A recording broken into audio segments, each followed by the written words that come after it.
Hey y'all, I'm Aeon, And I'm the Lioness. and you're listening to Box number 512 podcast. Grown Black Trans Woman Talk. Changing your world one conversation at a time. The show begins now.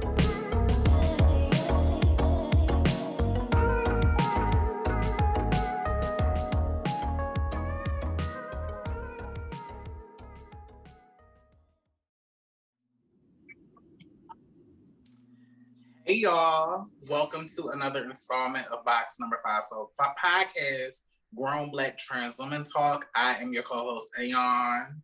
And I'm the Lioness. How y'all feeling?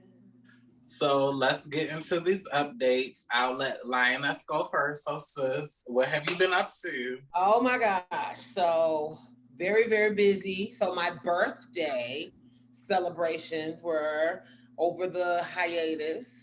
I turned 38 years young. I'm very, very excited about that. Another year of life, another year to build my legacy, another year to be a better wife, better sister, better daughter, and all that jazz. Go sit down, please. Um, also, this past week, it's been a lot going on in the media. I've been really following the Afghanistan story and just feeling really kind of like I feel like it was the right decision to pull out, but at the same time, I really feel bad for the Afghan people. So that's been on my mind. It was also my wedding anniversary. So my wedding anniversary is also on my birthday.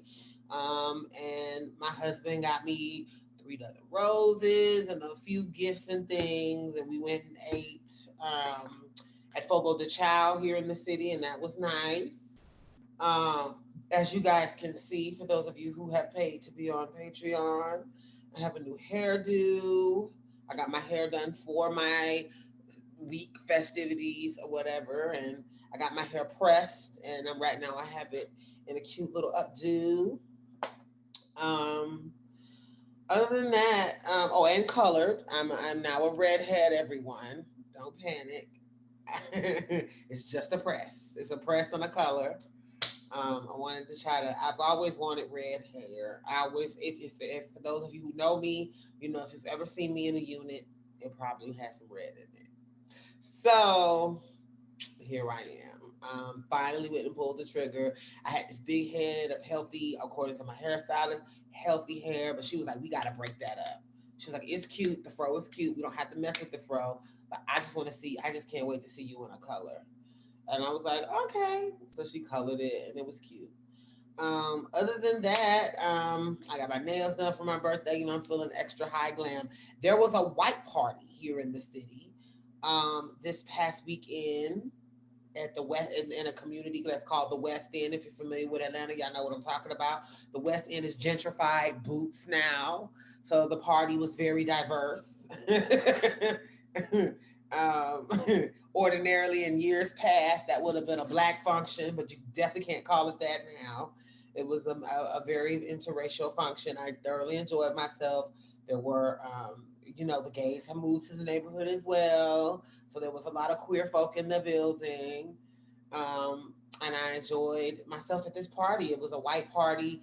The musical guest was Avery Sunshine. It was held in the backyard of Tier's childhood friend, John. They've known each other since middle school, and his wife, Nakia. Shout out to the Mitchells. They hosted it in their backyard, and they have a lovely backyard, and they had it was a blast. There was moonshine in the building. There was alcohol gummies in the building. And let's just say the next day we were on ER standby. I was not feeling good. I mean, I'm being exaggerating, of course. I wasn't that bad. But yeah, it took at least a day to recover, and it reminded me that I am in fact 38. So that was a journey.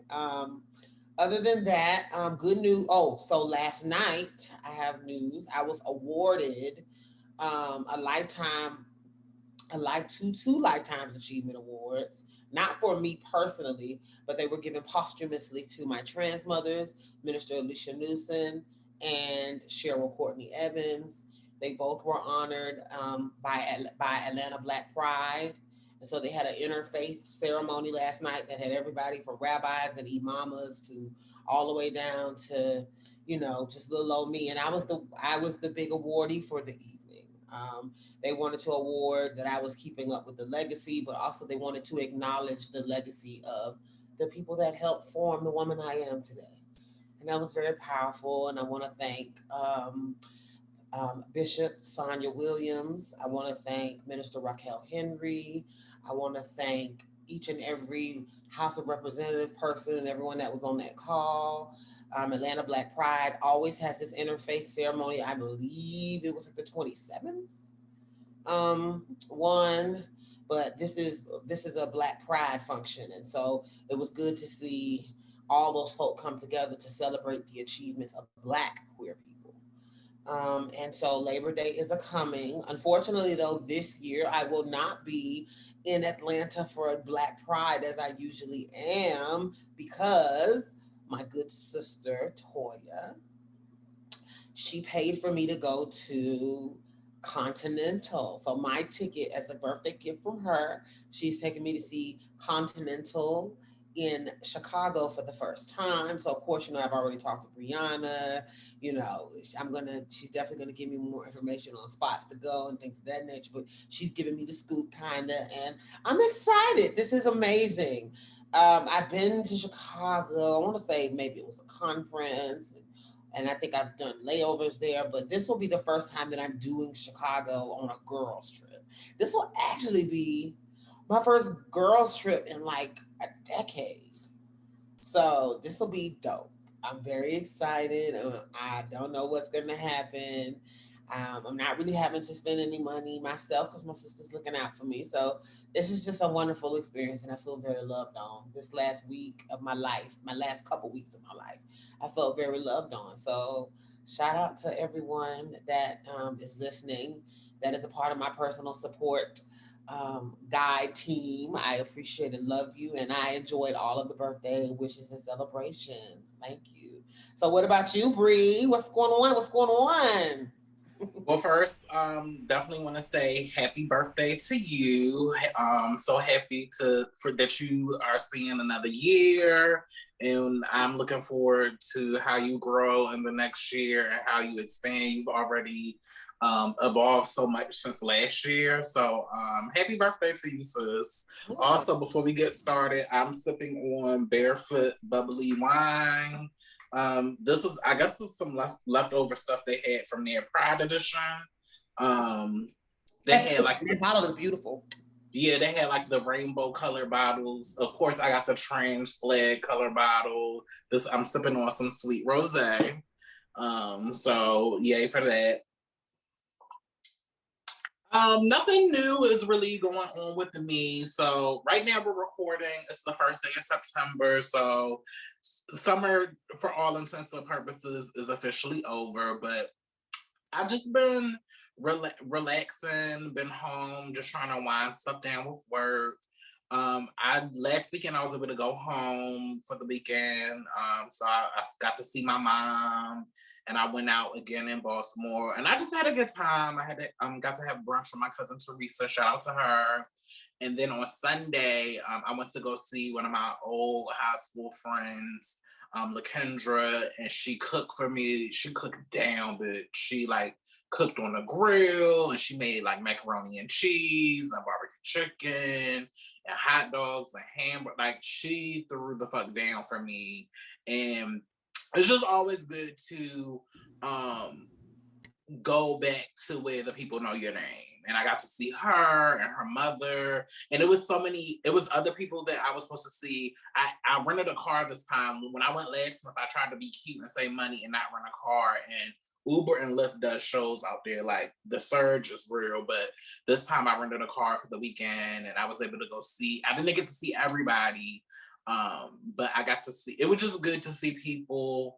And as sad as I get about Baltimore, because a lot of the places I used to go are closed, a lot of the people are still there, and I'm trying to just make sure I keep those relationships open and keep those lines of communication open. So it was just really good to go back to where people know me, to where I feel comfortable, and just be around love. Um, yeah, I just been chill the last couple weeks. I got to see the Candyman movie. Y'all know how long I was waiting for that. I'm not gonna lie, I was kind of underwhelmed. I am going to see it again this weekend just to watch it again to, just the academic in me to see if I could pull things out. But I thought it was going to be more scary than what it was. Like to me, it wasn't scary because all of like the scary shit that happened in the movie, we saw it, they put it in the trailer. And it just wasn't it was definitely hyped up. I'm not gonna say it was a bad movie. I am gonna say that I feel like it was mismarketed. It gave me very like psychological thriller, social commentary teased them. Like I didn't scream one time. Like I was expecting to scream. I went with my mom's friend. I was expecting to hold on to her and scream, and I ain't do none of that. But it was still a good movie. I like the message. I'm not gonna spoil it. I think everybody should go see it.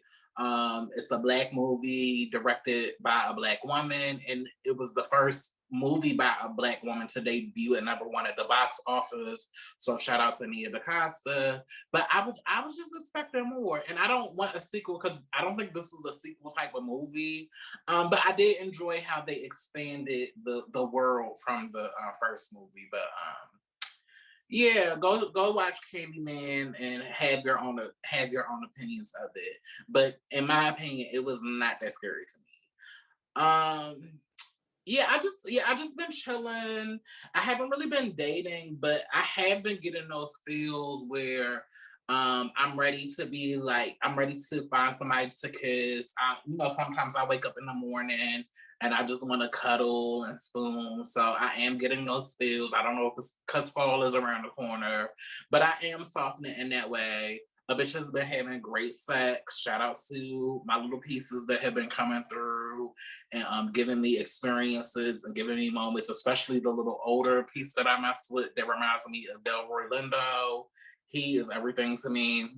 But yeah, I'm ready to date. I actually have this one person I'm talking to now, but I guess one of my deal breakers or one of my things that I can't tolerate, and one of the things that is so serious to me moving forward with dating and men and all of that. And this goes back to the Revelations book that we did.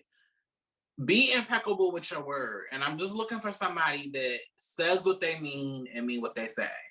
And takes initiative, shows initiative and wanting to spend time and wanting to do stuff. And just like a lot of the guys that I've been coming across, they just are not, it's like we'll connect. I'll feel comfortable to give them my number. And then we'll text. And it's just like they fall off the face of the earth. And then they try to pop up like weeks or months later, like, oh, you remember me? And it's just like, for all intents and purposes, no, I don't remember you. So I'm just looking for somebody that's showing like more than just the spark of us meeting in the initial conversation. Like, not only can you keep it going, are you going to take the initiative to pursue me going forward? Because when I say I'm falling back with these men, like I'm falling back and I'm falling back to see who's going to show up and see who's going to rise to the occasion. And so far, not a lot of them is rising to the occasion, which is fine because I still have a lot going on with me, both professional and personal interests that I'm pursuing. But I want somebody that's really going to ride the wave and ride the moment and just not fade or burn into the background. But I'm open to dating. Love is still in the air. I'm still open. I'm still hopeful, and I'm still having my fun in the meantime. This weekend I will be in Dallas for Labor Day. Not going there for any particular reason. Just wanted a city to just get away to and just experience the vibe. I am planning on going out on Sunday. They're having like a little drag show and just feeling the vibe and feeling the people. But I just want to get away and just be somewhere different. They don't want to go to Atlanta because I'm pretty sure all of the girls are in Atlanta right now and they're going to turn it out this weekend. But you know, as I get older, I'm just trying to go against the grain. I want to go where everybody's not going to be at and still have a good time. I have reached out to some people to let them know that I'm coming to Dallas. Hopefully we can do lunch or dinner. Yeah, but life is good. Life is great. I'm great. And our little break was needed. We took like about a 2 to 3 week break into the summer break, just so we could just take some time away. We really hope that you enjoyed the content that we had over the break.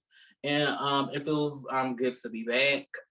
Before we get into the main part of the show, definitely want to do some housekeeping. Make sure that if you're listening to us on Apple Podcasts, that you are reviewing and rating our podcast. Thank you for listening to another episode of Box Number 512 Podcast, Grown Black Trans Women Talk. And don't forget to become a patron on the Box Number 512 Patreon page, where we have all new exclusive content. And also, don't forget to follow us on our social media, on our Instagram, Twitter, and Facebook pages. And also, become a subscriber on our YouTube page. Until next time, bye.